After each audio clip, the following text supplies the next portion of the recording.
Right now, somewhere in the world, a perfectly functional adult is lying awake at 2 a.m. reliving something they said at a party in 2009. Not a tragedy, not a crisis, a comment, maybe a joke that landed wrong, a name they forgot, a laugh that came out weird. The room is long since emptied. The other people involved almost certainly don't remember it. And yet here it is, playing on a loop, crisp and humiliating. Like the brain decided to build a museum around it and charge full admission every few years. The obvious answer is that humans are self-conscious creatures who care too much what other people think. But that explanation dissolves the moment you push on it. Because this isn't just caring, this is precision storage. Your brain forgot where you put your keys this morning. It forgot the name of the person you met twice last year. It forgot entire years of your childhood. But that one moment in a high school hallway where you waved back at someone who wasn't waving at you, locked in, full color, available on demand, that is not self-consciousness. That is something else entirely. The scientific term for this is the self-conscious emotion memory effect, and psychologist June Price Tangney spent decades studying exactly why shame and embarrassment carve such deep grooves into human memory. What she found wasn't what most people expected. The brain doesn't store embarrassing memories because something went wrong. It stores them because for most of human history, something going wrong socially wasn't just uncomfortable, it was potentially fatal. Your brain isn't torturing you. It's running a program that kept your ancestors alive long enough to become your ancestors.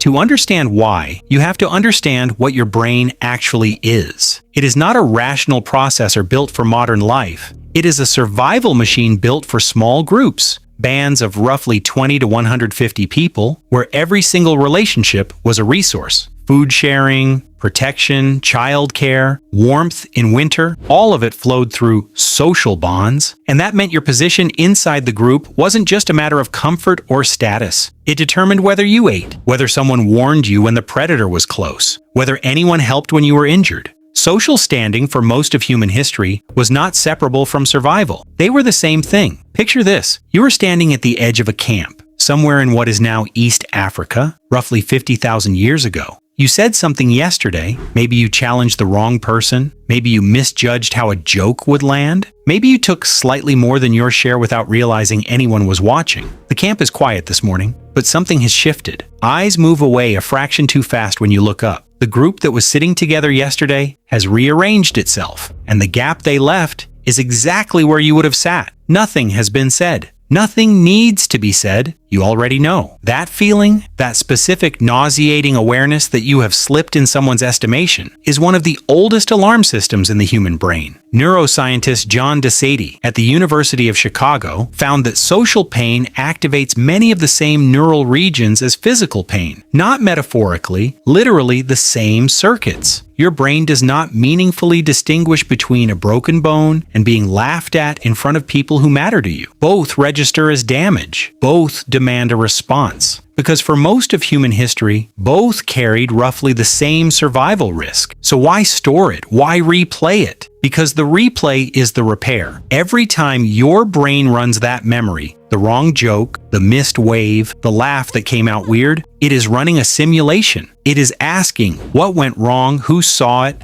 How bad was the damage? And what do you do differently next time? Psychologist Mark Leary, who spent years studying what he called the sociometer, the brain's internal gauge of social standing, found that self-conscious emotions like embarrassment and shame exist specifically to monitor and protect your position in the group. The memory isn't punishment, it's practice. And the brain is not storing these memories randomly. It is storing them selectively, based on one brutal calculation: how many people witnessed it. A 2013 study from the University of Amsterdam found that embarrassing memories involving an audience were retained significantly longer and in sharper detail than private failures of equal magnitude. Spill coffee on yourself alone in your kitchen? Forgettable. Spill it in front of your entire office? Archived. The number of witnesses isn't just context. To your ancient brain, it is a direct measure of how much reputational damage was done, and therefore how urgently the situation needs to be analyzed, cataloged, and never repeated. This is why the memories feel so disproportionate. The modern stakes are almost never as high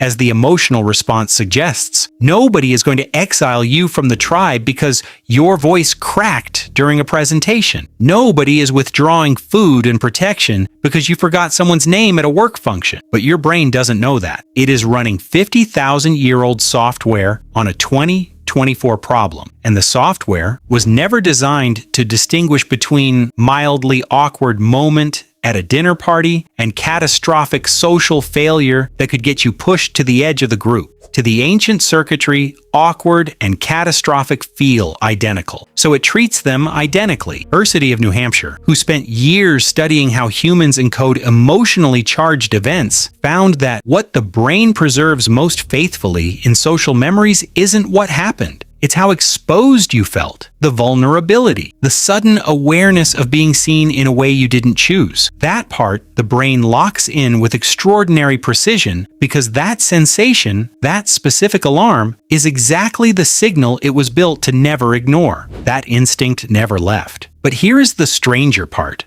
The brain doesn't just store these memories to protect you. It stores them because, on some ancient level, caring this much was the mark of someone worth keeping around. Think about what the alternative looked like in a small prehistoric group. Someone who did something socially damaging and felt nothing. No embarrassment, no replay, no adjustment. That person was dangerous. They couldn't be trusted to read the group, to self-correct, to maintain the invisible social contract that kept everyone alive. The people who felt embarrassment deeply, who lost sleep over small violations, who ran the memory on a loop until they understood what went wrong, those were the people the group wanted to keep. The cringe, in other words, was a credential, and that changes everything about how you understand the 2 a.m. moment, the party comment, the weird laugh, the name you forgot at the worst possible time. Your brain is not malfunctioning when it replays these things. It is not being irrational or cruel or uselessly self-critical. It is doing exactly what it was built to do, running the oldest social software in existence, the same program that helped your ancestors navigate groups where one misstep could mean the difference between belonging and being left behind. The discomfort you feel is not a flaw in the system. It is the system working precisely as designed, in a world that has changed almost beyond recognition for a threat that almost never exists anymore. So the next time you are lying awake and that memory surfaces, the joke that landed wrong, the laugh that came out weird,